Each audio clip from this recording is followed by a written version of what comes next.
영상을 잠깐 보도록 합니다.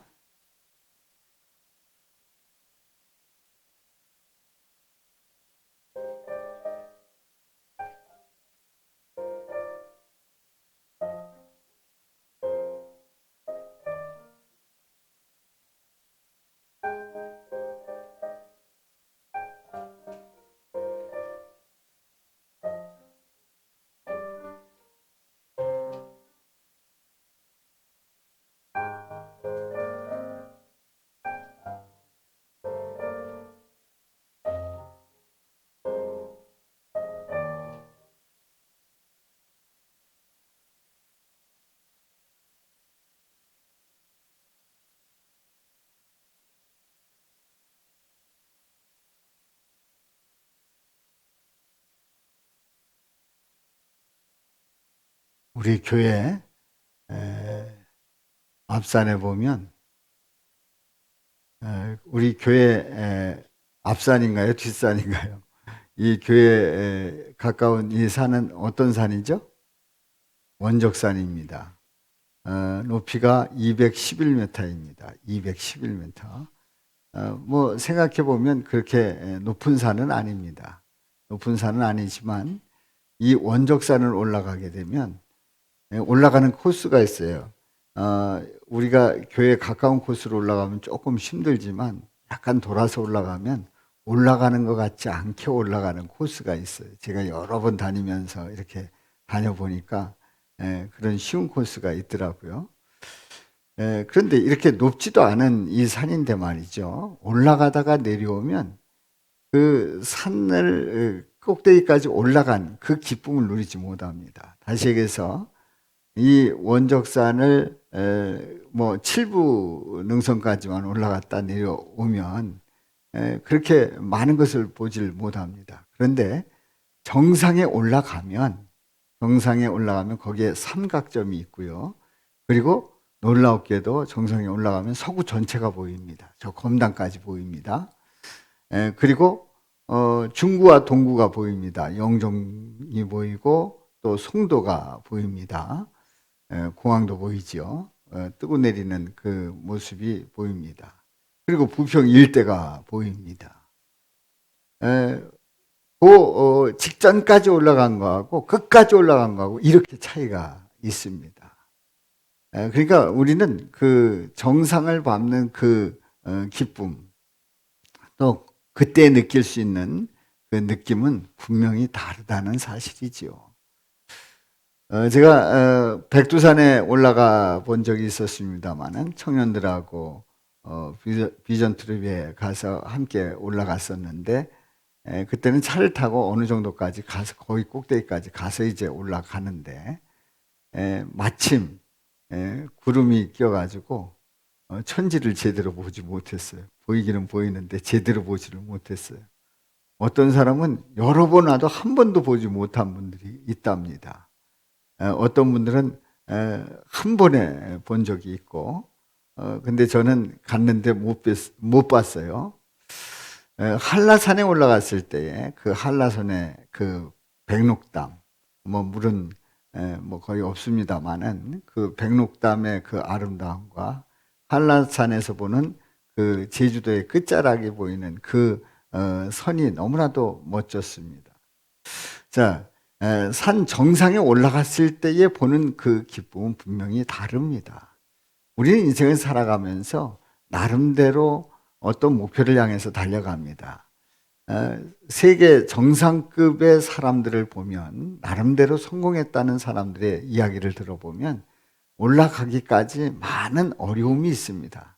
그리고 장벽이 있었고요. 또 난코스가 있었고 그런 과정이 있었습니다만은 공통점은 끝까지 올라갔다는 거죠. 끝까지 올라갔다는 거예요. 이런 공통점을 보게 됩니다. 우리는 세상을 살아가는데 세상은 그 길을 고분고분 열어주지 않습니다. 우리를 어느 때는 가로막기도 하고 또 어느 때는 낭떠러지를 만나기도 하고 어느 때는 큰 장애물을 만나기도 합니다. 그럴 때에 우리 인생길에서 우리는 어느 때는 피해 가기도 하고, 어느 때는 뛰어넘기도 하고, 또 어느 때는 다리를 놔야 될 때가 있고, 또 어느 때는 격파를 해야 될 때도 있습니다. 우리 인생길에서 우리는 한평생 인생의 길을 가고 있는데, 이 길을 저와 여러분들은 어떻게 가고 싶습니까? 어디까지 가고 싶습니까? 또 우리 교회가 믿음 안에서 한 예수님의 이름으로 한 공동체로 모였는데, 우리 교회가 이러한 상황 속에서 어떻게 가야 할까요? 함께 은혜를 나누고자 합니다. 오늘 이 본문 말씀의 배경이 있습니다. 오늘 본문 말씀의 배경은 예루살렘 교회의 배경을 두고 있습니다. 예루살렘 교회는 예수님께서 부활하시고 승천하신 다음에 성령의 임재를 통해서 엄청난 영적인 체험을 합니다. 그리고 교회는 부흥합니다. 교회는 부흥하면서 그들은 모이기를 힘쓰고 떡을 떼고 또 가르침을 받아서 그리고 전도하면서 아주 끈끈하게 잘 모이고 부흥했던 예루살렘 교회입니다. 그런데 이 예루살렘 교회가 엄청난 핍박을 받게 됩니다. 베드로가 설교를 할 때 3,000명이 돌아오는 그런 대역사도 있었습니다마는, 스데반 집사가 설교를 할 때에 사람들은 이를 갈면서 결국은 스데반 집사를 돌을 쳐서 죽입니다. 스데반 집사는 순교하지요. 이 일로 말미암아서 이제 이 예루살렘 교회가 이제 흩어지게 됩니다. 핍박이 시작이 되고 그리고 사람을 죽이기까지 하는, 복음을 전하는 스데반 집사를 죽이기까지 하는 그런 일들이 벌어지자 흩어지게 됩니다. 예루살렘뿐만 아니라 주변으로 흩어지게 되는데, 흩어질 때에 바로 구브로 그리고 뭐 안디옥 이런 주변 지역으로 쭉 흩어지게 됩니다. 그러면서 이제 복음을 전하게 되지요. 그런 가운데 안디옥에서는 유대인뿐만 아니라 이방인들에게도 복음을 전하게 되고, 이 안디옥에는 특별히 더 부흥의 역사가 일어납니다. 그래서 예루살렘 교회가 이 안디옥 교회에 바나바를 파송을 하게 되죠. 바나바는 가서 복음을 전하고 이제 더 큰 부흥이 일어나는 가운데서 여기서 끝나지 않고 이 바나바는 사람을 찾습니다. 바로 사울이라고 하는, 훗날에 바울로 불려지는 이 사울을 찾아서 세워서 함께 사역하면서 놀라운 부흥의 역사를 이루게 되지요. 이것이 오늘 이 본문 말씀의 요약입니다. 오늘 본문 말씀의 요약이에요. 그래서 오늘 이 본문 말씀을 보면서 세 가지 질문을 던져 봅니다. 자, 환난으로 말미암아서 흩어진 자들이 한 일, 그 환난과 그 핍박으로 인해서 흩어졌어요. 그래서 흩어진 가운데 이들이 한 일이 뭔지를 함께 은혜를 나누고요. 두 번째는 안디옥에서 수많은 사람들이 믿고 예수님께 돌아옵니다. 그때에 안디옥에서 그런 일이 벌어질 때에 예루살렘 교회는 무엇을 했는지, 어떻게 했는지 두 번째 질문이고요. 세 번째 질문은 제자들이 안디옥에서 처음으로 그리스도인이라 불리게 되었습니다. 안디옥에서 그리스도인이라고 불려지게 됐는데 그 의미가 어떤 의미가 있는지 함께 은혜를 나누도록 합니다. 하나님의 형상대로 인간을 창조하시고 그리고 그 인간은 독초하는 것이 좋지 못하다 해서 이제 하나님께서 배필을 지어주십니다. 바로 갈비뼈를 취해서 하와를 만들어 주시죠. 아담과 하와가 한 가정을 이루게 됩니다. 하나님께서 만드신 최초의 조직이 바로 가정입니다. 또 한 가지는 또 하나의 조직이 있는데요. 바로 그것은 예수님 오신 다음에 예수 믿는 자들이 모인 그 공동체가 바로 교회입니다. 바로 이 가정과 교회는 하나님께서 만드신 그 두 조직임을 우리가 알 수가 있는데요. 인간이 교만하고 또 죄짓고 타락한 그런 가운데 가정을 소홀히 여깁니다. 가정을 소홀히 여깁니다. 그래서 그 가정 안에서 별의별 일들이 다 일어납니다. 그래서 우리는 가인과 아벨의 그 제사 속에서 우리는 아벨을 죽이는 그런 일도 가정 안에서 일어나게 되지요. 아무튼 타락한 다음에 가정은 아주 소홀히 여겨지고요. 예수님이 오신 다음에 예수 믿는 사람들의 그 공동체를 이루게 되는데 이 교회 안에서 하나님의 그 사랑 안에서 예수 그리스도의 그 공동체 안에서 그 공동체는 최고의 공동체고 그야말로 천사들이 모인 공동체 같은데 그렇지가 않습니다. 교회 안에서도 여전히 분쟁이 일어나고 그리고 이단이 일어나고 하나님을 대적하고 등등의 일들이 일어나지요. 바로 타락한 인간들이 하나님께서 만드신 가정과 교회를 그렇게 아름답게 꾸미지 못하는 그 한계를 보게 됩니다. 자, 우리는 그 예루살렘 교회가 엄청난 핍박 속에서 이제 흩어지게 되는 그 모습을 오늘 이 본문 말씀에서 보게 되는데요. 한번 말씀을 보도록 합니다. 자, 19절을 먼저 봅니다. 시작. 스데반의 일로 일어난 환난으로 말미암아 흩어진 자들이 베니게와 구브로와 안디옥까지 이르러 유대인에게만 말씀을 전하는데, 지금 예루살렘 교회의 엄청난 핍박 속에서 흩어지게 됐단 말이에요. 그래서 베니게, 구브로, 안디옥까지 이르러서 이제 흩어져서 복음을 유대인들에게 전합니다. 유대인들에게 전해요. 그런데 20절에 있는 말씀에 보면 우리 다 같이요. 그 중에 구브로와 구레네 몇 사람이 안디옥에 이르러 헬라인에게도 말하여 주 예수를 전파하니. 이 말씀은 바로 구브로와 구레네 사람들이 그 몇 사람이 안디옥에 이르렀을 때에 유대인들뿐만 아니라 헬라인은 다시 말해서 이방인들이에요. 이방인들에게도 예수님을 전하게 됩니다. 그런데 놀라운 일은 21절에 벌어집니다. 시작. 주의 손이 그들과 함께 하심에 수많은 사람들이 믿고 주께 돌아오더라. 주의 손이 그들과 함께 할 때에 수많은 사람들이 믿고 주님 앞에 돌아옵니다. 주님 앞에 돌아오면서 놀라운 부흥이 일어나기 시작합니다. 어디예요? 예루살렘에서 일어났던 그 부흥이 어디로요? 안디옥에서 일어나고 있는 거예요. 자, 오늘 이 말씀 속에서 보면은 그 당시의 정부는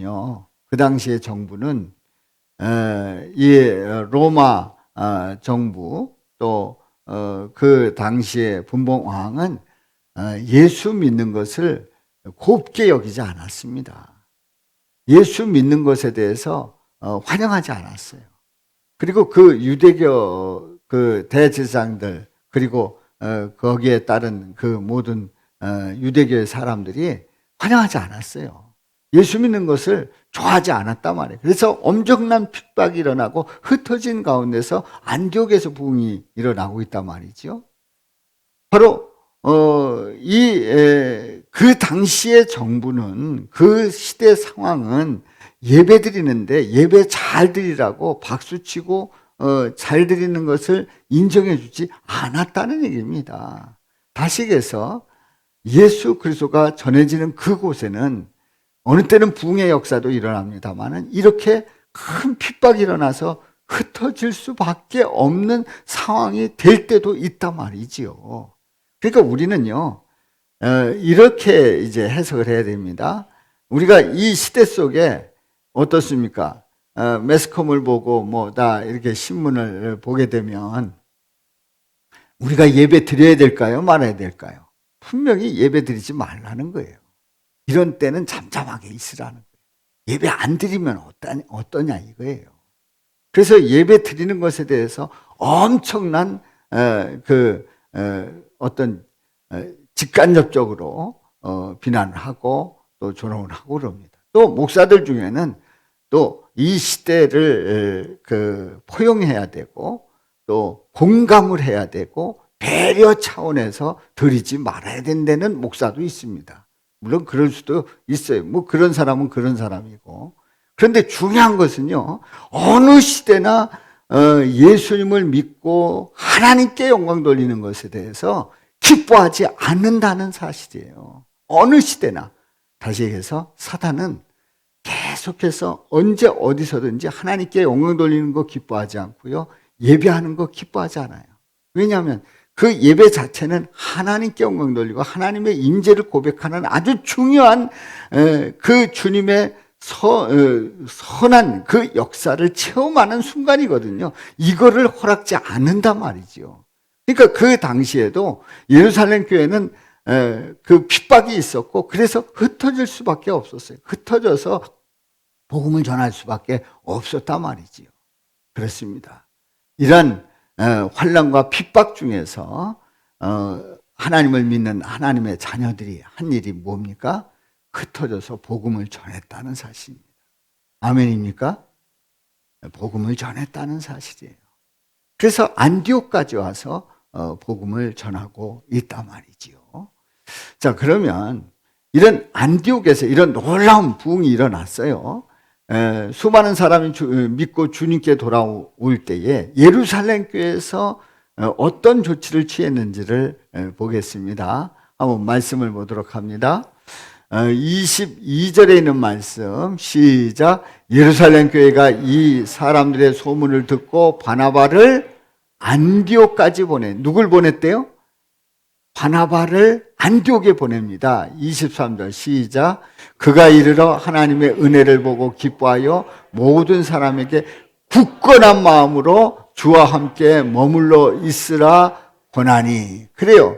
이 바나바는 안디옥에 와가지고 뭐 이렇게 열심히냐, 뭐 이렇게 예배 드리려고 하냐, 그냥 예수 믿었으면 집에서 그냥 있으면 된다, 이러지 않았어요. 하나님의 은혜를 보고 기뻐해서 모든 사람에게 굳건한 마음으로 주와 함께 머물러 있으라, 주와 함께 머물러 있으라 권합니다. 자, 그런 가운데 24절에 보면 바나바는 어떤 사람인지를 말씀하고 있는데요. 시작. 바나바는 착한 사람이요 성령과 믿음이 충만한 사람이라 이에 큰 무리가 죽게 더하여 지더라. 예, 바나바는 착한 사람이에요. 성령과 믿음이 충만한 사람이에요. 그래서 큰 무리가 주님께 더해지는, 한마디로 해서 부흥의 역사가 일어나는 그런 일들을 보게 됩니다. 자, 이런 놀라운 부흥의 역사가 안디옥 교회에서 일어나는데, 사도 바울의 바나바의 사역은 여기서 그치지 않습니다. 길리기아 다소에 있는 사울을 찾으러 갔습니다. 사울은 어떤 사람입니까? 스데반이 순교할 때에 거기서 다 지켜본 사람이에요. 거기에서 그 일을 할 때에 나름대로 한마디씩 했던 사람입니다. 그리고 예수 믿는 사람이면 꼴 보기 싫어하고 엄청난 핍박을 했던 사람이에요. 그가 다메섹으로 핍박하러 가다가 거기서 예수님을 만나게 되죠. 예수님을 직접 만나게 되는 그 체험을 한 사람이에요. 예수님을 만나고 나서 그는 처음에 그 빛을 보고 3일 동안 눈을 뜰 수가 없었죠. 그런데 나중에 이제 회복이 되고 다소로 내려갑니다. 이제 그럴 만한 이유가 있어요. 왜냐하면 생각해 보세요. 그는 유대인 중에 유대인이에요. 바리새파 중에 바리새파 사람이에요. 또 가말리엘의 문화생이에요. 아주 학식과 그리고 또 율법적으로 볼 때에, 그리고 혈통으로 볼 때에 아주 손색 없는 사람이었어요. 그런데 그가 예수를 믿었어요. 예수를 믿었다고 하는 것은 그에게 치명적인 약점을 가져온 거예요. 그야말로 유대인이 예수를 믿었다. 게다가 바리새파 사람이에요. 바리새인으로서 아주 율법을 철저하게 지키던 이 바리새인이 예수를 믿었다. 또 그 당시에 학식이 높은 사람이 그 어부들이 제자라고 쫓아다니고 그러는데 그 사람들과 같이 그런 무리가 됐다? 이거 말이 안 되는 거예요. 그러니까 사울은 더 이상 그 지역에서 예루살렘에서 어떻게 운신할 수가 없는 거예요. 운신의 폭이 완전히 좁아진 거예요. 어디 가서 나설 수가 없는 거예요.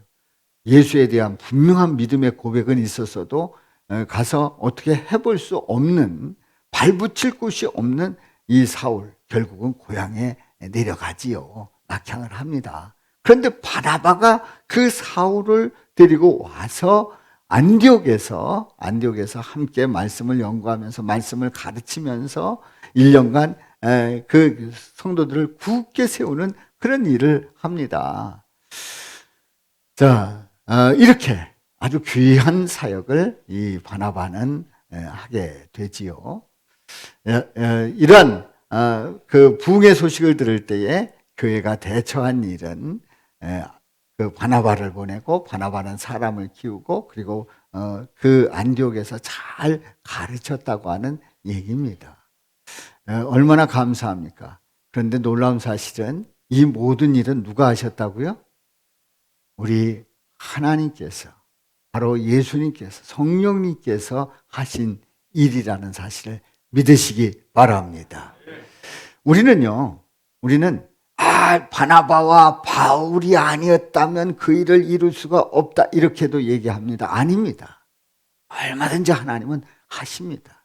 하나님의 계획 속에서 바나바는 부름을 받았고, 그리고 그 사명을 다 하면서, 그리고 바울을 불러서 하나님의 뜻 가운데 바울을 세우게 되는 그 모습을 보게 되죠. 하나님의 계획과 섭리 속에서 바나바와 바울이 순종을 하고 그 뜻을 따를 때 이 안디옥 교회는 놀라운 부흥이 일어난 줄로 믿습니다. 우리 하나님께서 나에게 주신 사명이 있다고 하면, 나에게 주신 사명을 다 할 때에 그때 우리 하나님은 귀하게 여기시고 복되게 하시고 그 일을 감당케 하시고 우리 하나님의 역사를 이루는 줄로 믿습니다.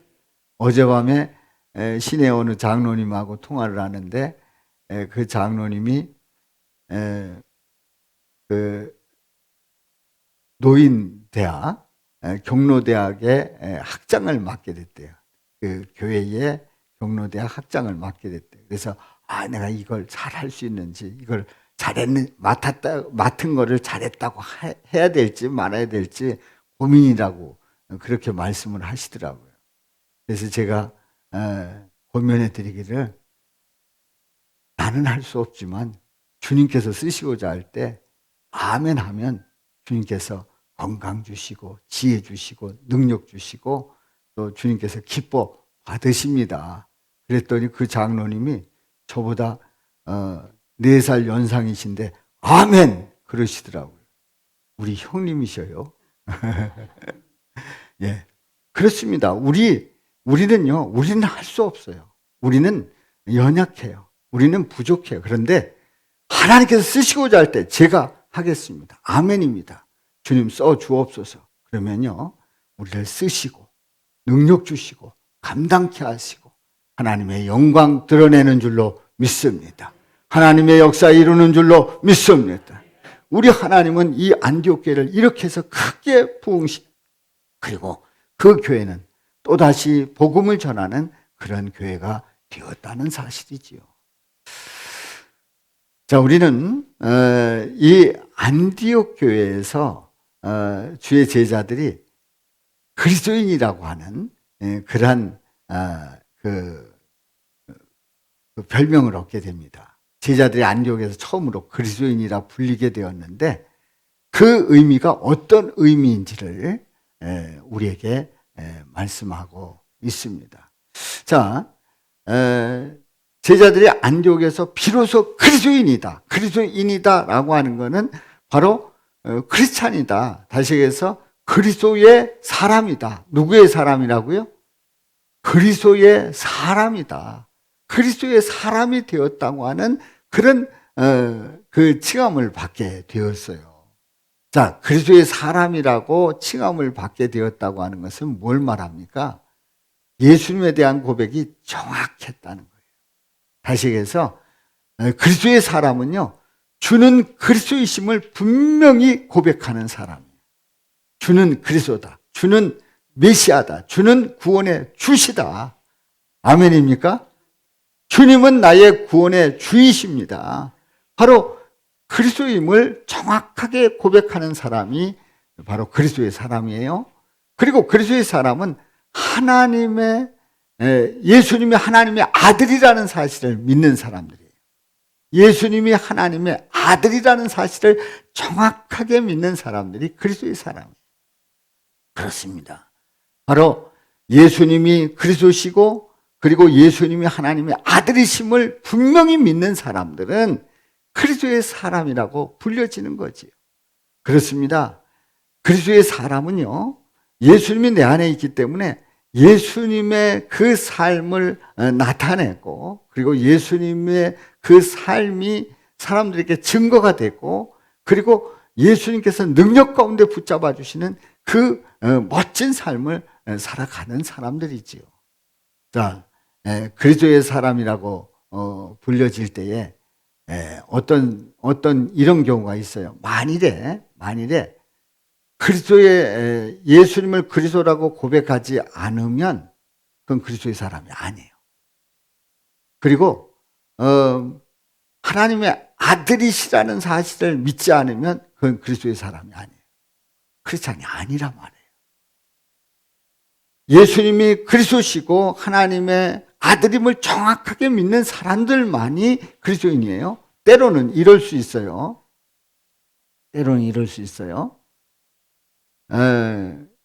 혹시 어떤 개인적인 인물이 그리스도다 이렇게 고백을 한다고 하면, 이렇게 믿는다고 하면, 그렇다고 하면 거기는 교회가 아니에요. 그 사람은 그리스도인이 아니에요.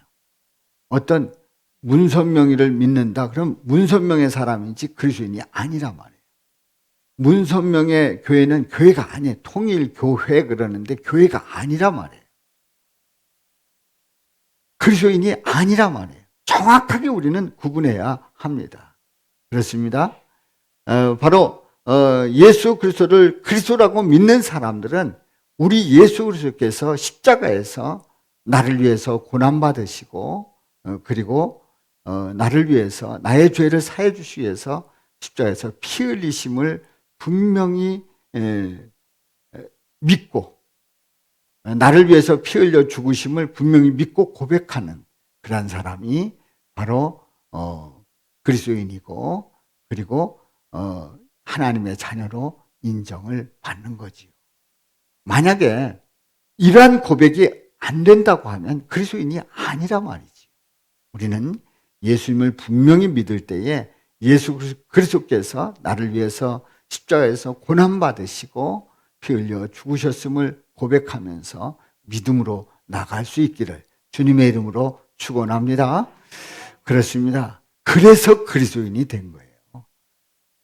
이 안디옥 사람들은 믿음의 확신이 분명했단 말이에요. 흔들리지 않았단 말이에요. 누가 뭐라 그러든지 흔들리지 않았다. 이런 분명한 고백 속에서 다른 사람들이 다 인정을 한 거예요. 아, 저 사람들은 그리스도인이다.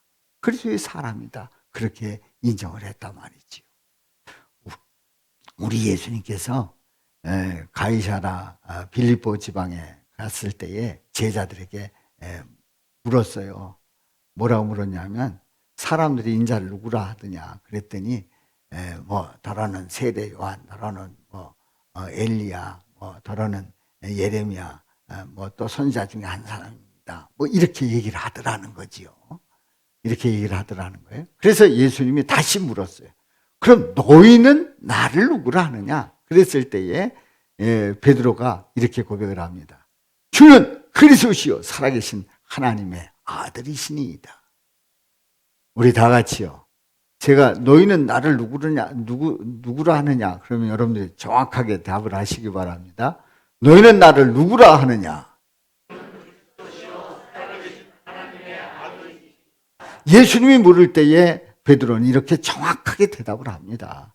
자, 주는 그리스도시여 살아계신 하나님의 아들이라는 그 고백을 들으시고 예수님은 베드로에게 엄청난 칭찬을 합니다. 뭐라고 칭찬하냐면 바요나 시모나, 바요나 했을 때에 이 바요나는 요나의 아들 시몬이라는 거예요. 요나의 아들 시모나, 내가 복이 있도다. 이를 내게 알게 한 이는 혈육이 아니요, 누가 알게 하셨다고요? 하늘에 계신 내 아버지시니라. 내 아버지께서 이 사실을 알게 하셨다는 거예요. 또 내가 내게 이르노니 너는 베드로라. 베드로라. 내가 이 반석 위에 내 교회를 세우리니. 이 베드로라고 하는 이 뜻 자체가 반석입니다. 너는 베드로라. 내가 이 반석 위에 내 교회를 세우리니 음부의 권세가 이기지 못하리라. 음부의 권세가 이기지 못하리라. 분명히 말씀하고 있습니다. 사랑하는 성도 여러분, 오늘 이 말씀을 보면서 이런 생각이 듭니다. 그러니까 베드로라는 그 반석 위에 교회를 세우신다. 이렇게 이 말씀을 이렇게 표면적으로 그대로 해석을 하면 그런 거예요. 그런데요, 그런데 사실 그럴까요? 베드로라고 하는 이 반석 위에 내가 교회를 세운다고 했을 때 베드로라고 하는 이 사람 위에 교회를 세운다라고 해석하는 그러한 곳이 바로 천주교입니다. 그래서 교황에 대해서 아주 신성하게 여기지요. 이 베드로라고 하는 이 인물 위에 세울까요? 그런데요, 오늘 이 마태복음 16장 19절 이하에 있는 말씀에 보면 앞으로 우리 예수님께서 순환받으실 것을 예고를 했는데 베드로가 안 된다는 거예요. 방금 전에 주는 그리스도시여 살아계신 하나님의 아들입니다. 그렇게 고백한 이 베드로가 안 된다는 거예요. 그럴 수 없다는 거예요. 그럴 때 우리 예수님께서 이 베드로에게 뭐라고 말씀하셨어요? 사탄아, 내 뒤로 물러가라. 아니, 엄청난 칭찬을 받은 이 베드로가 사탄아, 내 뒤로 물러가라. 책망을 받았어요. 다시 얘기해서 베드로라고 하는 인물 자체는요, 흔들흔들 하는 거예요. 흔들흔들 하는 거예요. 그러면 이 반석 위에 교회를 세운다고 하는 이 말씀은 무슨 말씀입니까? 베드로가 고백한 바로 그 고백 위에 교회를 세운다는 거예요. 다시 얘기해서 주는 그리스도시요 살아계신 하나님의 아들이십니다라고 하는 그 고백, 그 베드로가 한 그 고백 누가 알게 하셨어요? 하나님 아버지께서 알게 하신 그 고백 위에 교회를 세운단 말이에요. 사랑하는 성도 여러분, 우리 교회는요, 교회는 그냥 세워진 게 아니에요. 어떤 인물에 의해서 세워진 게 아니에요. 담임 목사 남근영 목사가 전도사가 개척을 하고 창녕교회에서 50주년 기념으로 세운 그러한 교회인데 남근영 전도사가 그 당시에 처음 목회를 했기 때문에 남근영 위에 세운 게 절대 아니란 말이에요. 아니란 말이에요. 바로 이 푸른 사랑교회는 주는 그리스도시여 살아계신 하나님의 아들이심을 고백하는 그 고백 속에서 창녕교회가 개척을 했고, 그리고 제가 담임으로 왔고, 그리고 여러분들이 공동체에서 만났고, 이렇게 해서 주님의 몸된 교회를 이루게 된 줄로 믿습니다. 아멘입니까? 여기에 대해서 우리는 흔들리지 말고 분명한 고백이 있어야 돼요. 우리는 주는 그리스도시여 살아계신 하나님의 아들 위에 세워진 교회다. 그래서 우리가 주는 그리스도가 아니다, 그러면 교회가 아닌 거예요. 하나님의 아들이 아니다, 그러면 교회가 아닌 거예요. 아무개가 예수님 대신 왔다, 그러면 그건 교회가 아닌 거예요. 교회라는 이름은 붙였으나 그건 그냥 사이비 단체예요. 이단 중에 하나인 거예요. 주는 그리스도시여 살아계신 하나님의 아들이라고 하는 그 고백이 교회의 밑바탕이 된 줄로 믿습니다. 그러므로 어떤 음부의 권세도 이 교회를 무너뜨리지 못한다는 사실이에요. 역사 속에서 그 어떤 독재자도 교회를 깨부수고 무너뜨리려고 하는 그 독재자는 다 망했어요. 다 하나님의 징벌을 받습니다. 아닙니다. 로마의 네로 황제, 기독교인들을 엄청 핍박을 했지만 그는 엄청난 괴로운 그 최후를 맞이하게 되지. 아닙니다. 히틀러가 아무리 교회를 핍박하고 자신을 반대하는 그 교회를 향해서 그래서 사람을 죽이고 목사를 죽이고 해도 이 히틀러는 제정신으로 세상 떠나지 못했어요. 여러분들, 음부의 권세가 이길 수 없는 그 결정적인 이유는 주는 그리스도시요 살아계신 하나님의 아들이 교회의 기초가 되기 때문인 줄로 믿습니다. 아멘입니까? 우리는 확신 가지고 믿음으로 나갈 수 있기를 주님의 이름으로 축원합니다. 그래서 교회는요, 증거돼야 돼요. 전파돼야 돼요. 교회는 전파하는 곳이에요. 교회는 뭐 하는 곳이라고요? 전파하는 곳이에요. 안디옥 교회가 흩어진 사람들이 말씀을 전하여 세워진 교회입니다. 이 교회는 주 예수의 복음을 계속 전파하는 곳이에요. 아멘입니까? 교회는 누구를 전파하는 곳이라고요? 예수님을 전파하는 곳이. 만약에 예수님을 전하지 않는다고 하면 교회의 의미가 없는 거예요. 예수님을 전할 때만이 교회의 의미가 있지요. 하나님 아버지께서는 하나님의 그 사랑을, 그리고 하나님께서는 인간들에게 영원한 삶을 살기를 원하지만은 인간들은 그 은혜를 모르고 제 갈 길을 갑니다. 그래서 예수 그리스도를 보내주시고 또 예수 그리스도를 통해서 교회를 세워서 사람들로 하여금 돌아오게 하고 예수님을 통해서 구원받는 역사를 이루시게 하시려고 하지만은 인간들은 거부하지요. 그러나 예수님께로 오는 자들은 공동체를 이루고 그리고 그 복음 안에서 구원받는 놀라운 생명의 역사가 일어납니다. 아멘입니까? 오늘 이 말씀을 통해서 우리는 바나바를 주목하게 됩니다. 이 바나바는 참으로 복된 사람이에요. 왜 복되다고 말하냐면 그는 착한 사람이고 또 믿음과 그리고 성령이 충만한 사람이기 때문에 복된 사람 맞습니다. 그렇기도 합니다만은 그는 하나님의 역사하시는 그 교회를 보았어요. 주는 그리스도시요 살아계신 하나님의 아들이라고 고백하는 그 교회 공동체를 보았고 그 공동체가 깨어지지 않고 흩어져서 안디옥까지 와서 복음을 전할 때 안디옥 교회가 일어서는 그 모습을 생생하게 보았어요. 그러니까 교회는 살아계신 하나님께서 역사하신다는 그 사실을 현장을 정확하게 지켜보았던, 주의 손이 함께한다는 사실을 보았던 바나바이기 때문에 복되다고 말씀을 드릴 수 있습니다. 또한 이 바나바는 사울이라고 하는 아주 걸출한 그야말로 기독교의 대적자, 그 자가 회개했을 때 사실 사람들이 다 만나기를 꺼려했어요. 워낙 센 사람이니까, 워낙 그쪽에 거물이니까 회개하고 돌아왔는데도 누가 어떻게 해볼 수가 없었어요. 그런데 바나바는 그를 데려다가 함께 사역을 하고 함께 교회의 놀라운 사역을 이루어 갔지요.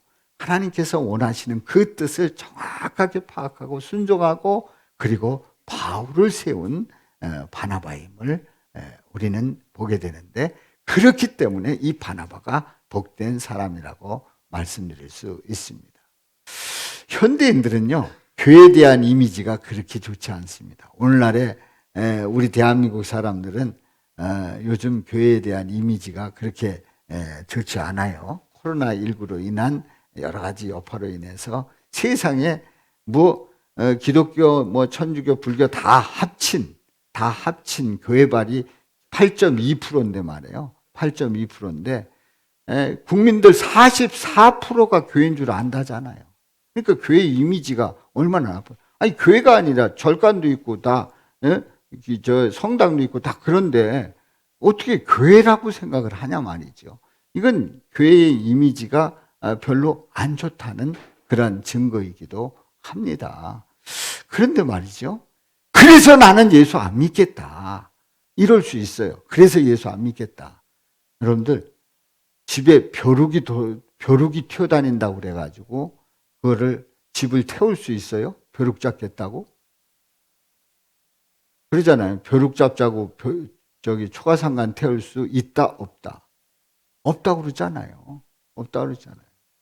아니 그 어떤 교회의 이미지 뭐 요즘 매스컴에서 등등에서 쫙 보도를 해가지고 교회의 나쁜 이미지가 아주 그냥 머릿속에 국민들 머릿속에 딱 박혀 있는데 믿는 사람들까지도 그런 줄 아는데 말이죠. 그런 줄 아는데 그렇다고 예수 안 믿는다고 하는 거는 이건 말도 안 되는 거예요. 예수 바로 생명의 주 예수 그리스도를 믿고 구원받는 생명의 역사가 일어나는 그 일들을 거부한다는 건 참으로 어리석은 일이지요. 자, 그렇다면 하나님의 자녀들은 성도는 어떤 사람들입니까? 말씀을 전하여 세워진 교회에서 주 예수의 복음을 계속 전파하는 자가 바로 성도라는 사실을 꼭 기억하시기를 바랍니다. 아멘. 성도는 누구라고요? 말씀을 전하여 세워진 교회에서 주 예수의 복음을 계속 전파하는 자가 성도라. 아멘입니까? 그렇습니다. 만일에 말씀을 전하지 않으면 그건 성도가 아닐 수 있어요. 왜냐하면 내 안에 계신 그 생명의 예수님을 증거하지 않는다고 하면 그 예수님이 내게 생명이 아닐 수도 있다는 얘기예요. 내 안에 생명이신 예수님이시라면 우리는 예수님을 전하게 돼 있다 말이지요. 자, 우리는요, 방금 전에 이제 그 현대인들의 모습을 얘기했습니다만은 사실 세상 사람들이 예수님을 바라본다는 건 참으로 어려운 일이에요. 참으로 어려운 일이에요. 일반 세상 사람들이 예수님이 정말 구원의 주이시고 그리고 하나님의 아들이시고 그를 믿으면 생명의 길을 간다는 그런 아주 정확하게 안다는 사실은 정말 힘든 일입니다. 다시 얘기해서 세상 사람들은 예수님을 보는 게 아니라 누굴 볼까요? 예수 믿는 사람들을 봐요. 아멘입니까? 네. 세상 사람들은 예수님을 보지 못하고요. 예수 믿는 사람들을 보고 있단 말이죠. 예수 믿는 사람들. 예수 믿는 사람들이 어떠냐 이거죠. 예수 믿었는데 구원의 주 예수 그리스도를 믿었는데 그러면 그 믿은 너희들은 어떠냐 이거예요. 너희들의 삶의 열매는 어떠냐 이거예요. 그걸 보고 있단 말이죠. 그렇기 때문에 많은 사람들이 기독교를 핍박하는 이유 중에 하나가 기독교의 역할을 다하지 못하기 때문에 믿는 사람들이 본이 되지 못하기 때문에 비난받고 손가락질 당하는 경우도 있어요. 경우도 있어요. 그 책임도 우리에게 있다는 얘기지요. 그래서 우리는 예수를 믿으면서 핍박 속에서도 변함없이 예수를 믿고 나가는 그 틀림없는 신앙 고백을 하지만 또한 예수 믿는 사람답게 삶의 열매도 너무나도 아름답게 멋지게 맺을 수 있기를 바랍니다.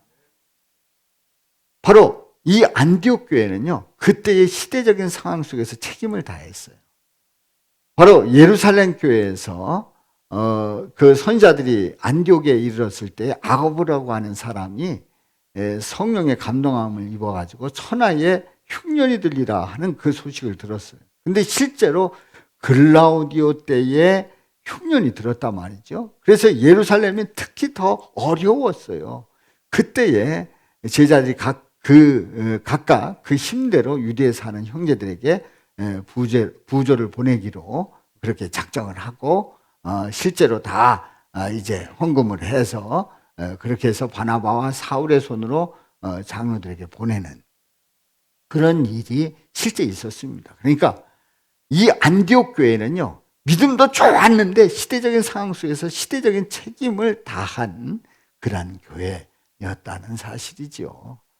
그래서 우리는 이 모습을 보면서 우리 푸른사랑교회가 33주년을 맞이했어요.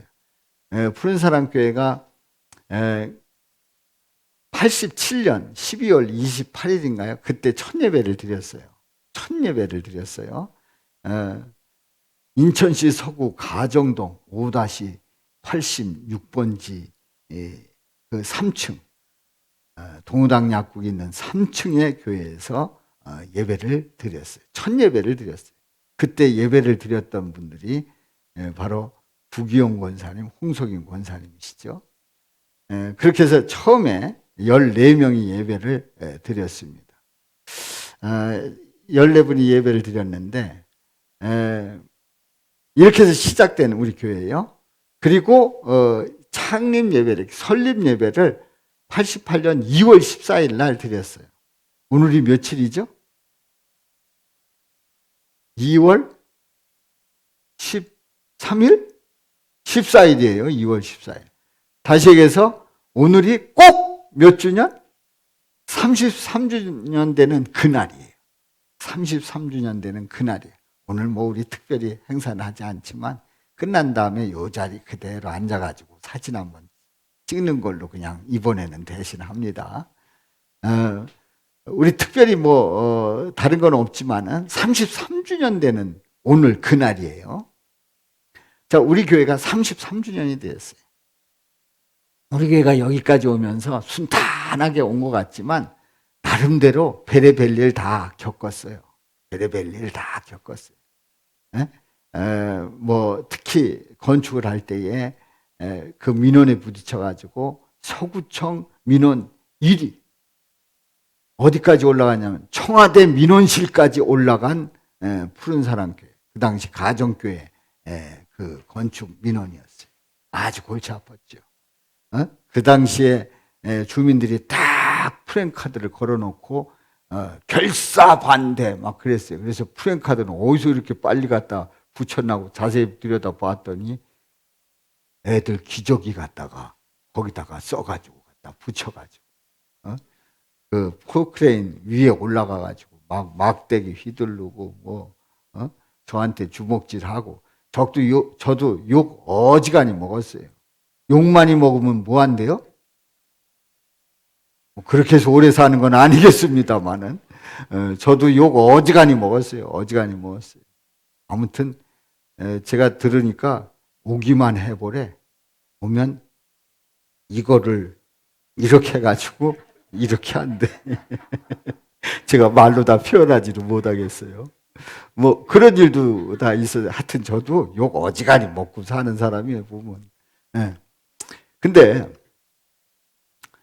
제가 이제 이번 33주년을 생각하면서 곰곰이 생각해 보니까 그때 물러섰으면 그때 저 살겠다고 그냥 주민이 원치 않는다면 우리는 멋지게 물러가겠습니다. 그랬다면 우리 교회는 여기까지 안 왔어요. 어쩌면 공중 분해됐을 수도 있어요. 저는 그렇게 생각해요. 그때의 반대에 부딪혀가지고 민원에 부딪혀가지고 그 흉가에서 기도를 하는데 넌 여기서 죽으라는 거지. 넌 여기서 죽어라. 죽을 각오해라.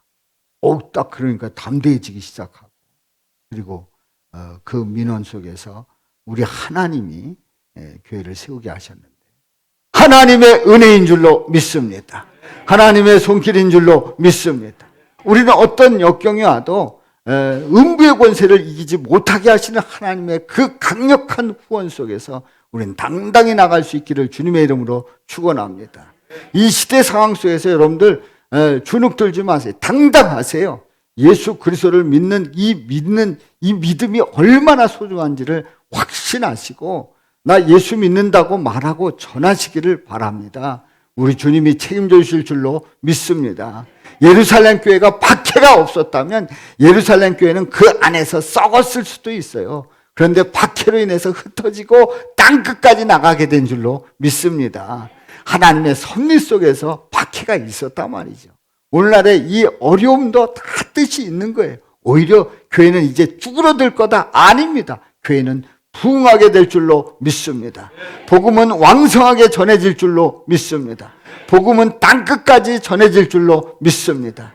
이러한 역사는 내가 하는 게 아닙니다. 살아계신 하나님, 우리 예수 그리스도 그분께서 이루신다고 하는 사실을 분명히 확신하시고 성령의 감동을 받아 믿음으로 나가시기를 주님의 이름으로 축원합니다. 축원합니다. 한번 외쳐봅니다. 세상 사람들은 예수님을 바라보지 않고 예수 믿는 사람을 바라보기 때문에 믿는 사람들이 예수님을 바라보고 예수님의 뜻대로 살아가야 한다. 우리 다 같이요.